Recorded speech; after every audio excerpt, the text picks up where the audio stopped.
Hi, this is Acme with the US stock highlights here on Share Talk for Friday, the 8th of January. Starting off with Acst, where there's been decent progress here, as one might expect after the gap to the upside above the 50-day moving average last month, the 50-day line there in blue at 27 cents.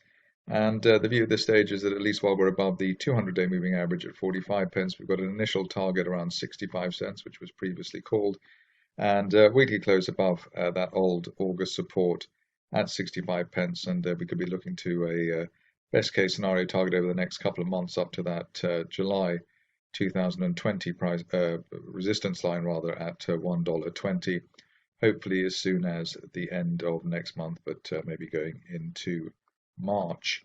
Next situation is one which has been covered here recently. Most of the stocks here today have been covered here before, and in this case, Avgr, we've hit, or just as good as hit, the $1 target that we had last time we looked at the shares. The view at this stage is that at least while there's no end of day close back below the old December peak, 77 cents, we should keep heading higher. Just how high we could stretch, probably illustrated by the old November-December resistance from the end of 2019 at around the $1.50 plus level. Next situation is one which isn't an old one, it's a new situation to look at here. So ZW data action, and we've got a nice neckline or former resistance from last month there at $3.18 as a trading level. While we're above that old resistance, looking towards a resistance line projection from back in November 2018, currently promising a target as high as $7 as soon as the end of March, and hopefully the way things are going a bit sooner. All the while we need to hold above $3.18. On to a stock which I looked at earlier this week according to memory, 3D Systems.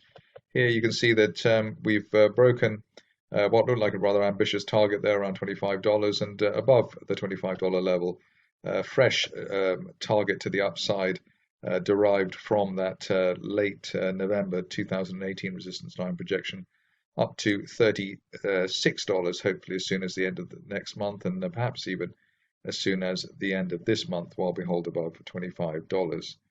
Stock which again has been covered here recently, so good news. Future FinTech Group. Here we've managed to gap, well, we did actually manage to get well above the $8 level, which was a target, the last technical target, while we held above $6.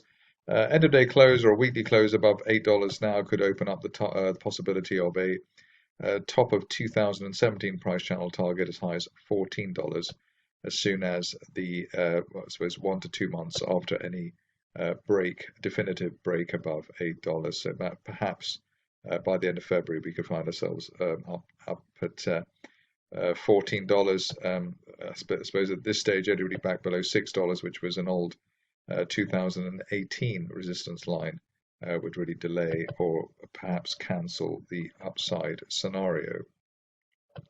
Going on to a fresh name next, Grnq's. Rather, let me get the right stock. Here we have Green Pro, sorry, and here we can see that it's been a nice break of this line of resistance there from March 2019. The view is we've got to sort of see whether the shares can remain above the floor of today's gap at $2.50 or $2.49. Above that on an end of day close basis, we should be able to head higher. Just how high we could stretch is derived from the top of top of a rising trend channel from the beginning of 2019, currently promising a target as high as $6, hopefully over the next 2 to 3 months. Stock which I have covered before and seemed to be an unlikely bullish contender, Hall of Fame resort, but certainly the current setup here is is about as bullish as you could get with the bear trap island gap. In fact, we had that bear trap there at the beginning of November, and since then we managed to develop an island gap out of that particular move. The 50-day moving average broken today, and that's around the $1.56 level.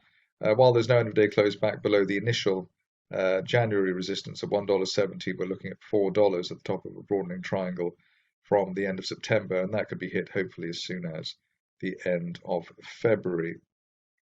Stock which stuck in the mind just because of its name, which was sort of reminiscent of a car, let's say. But here we've got Jaguar Health, and Jaguar Health is gapped up once again. We managed to hit the initial target there, $1.70, hit the second target now near $3.90, and we're now chasing an end of day close through $3.90 to give us a possible end of February target as high as $5.50 for the stock. At this stage, only really back below the initial January resistance at $2.99, really delaying the upside scenario. Something which I've said, which is rather counterintuitive and sounds maybe perhaps a bit fanciful, but you can sometimes just tell by if a company has a decent name, a sharp sounding name, tends to perform rather well, and this is the case with Ideanomics. Here we've broken through the late December resistance at $2.60, and above that looking towards $5 plus by the end of next month, which is an old September 2019 resistance line projection. So at least above the $2.60 area, looking for $5 plus over the near term at Ideanomics. Mara is next, and that is one of probably one of the hottest stocks around. Marathon Patent Group broken that resistance line target there at $23. Above that, we're looking hopefully to a new leg to the upside as high as $40 plus, which is a January 2020 resistance line projection. So let's see if the shares can do that. Obviously rampant at the moment, but we do need to hold the $23, $24 area. And as I said, $23 really the line in the sand here. That would be about 80 cents below the present intraday high for the shares. Another stock which has been a favorite here and has lived up to that affection is Plug Power. We broke through and gapped through the let's say $49 target there that we had previously at the top of a rising trend channel from June last year, above that $49 area, and basically while there's no end of day close back below today's $49.20 intraday low, we should head towards a best case scenario target here, the January 2020 resistance line projection, currently pointing and promising a target as high as $70, hopefully as soon as the end of this month. Just 3 stocks to go, and all of them hopefully will count well. Polarite, here we got the situation with the break of the 2020 resistance line there and the 200-day moving average at $1.10. While there's no end of day close back below that particular zone, looking for $3 at the top of a broadening triangle on the daily chart from back in February last year, and hopefully we'll see that by the end of next month, the way things are going. Palantir, one of the most popular and most followed stocks around at the moment, and has been for the last couple of months. Decent rebound this week off the floor of a rising trend channel from back in October. And while we hold the initial January support of $22.89, we're looking for hopefully a target as high as $45 by the end of next month, and perhaps going into March. If you're cautious on the shares, you'll be waiting for a clearance of that November resistance line at $27.50. Finishing off with the Riot blockchain, and probably best way to finish with a flourish given the massive crypto moves that we've seen of late. Here we've hit a target towards the $27.50 level today, and an end of day close through $27.50 would hopefully give us a top of July 2020 price channel target, currently pointing, promising us a $37 destination, and that could be hit as soon as the end of next month. That's it from me today. More updates next week, hopefully with a stronger battery as well. Cheers.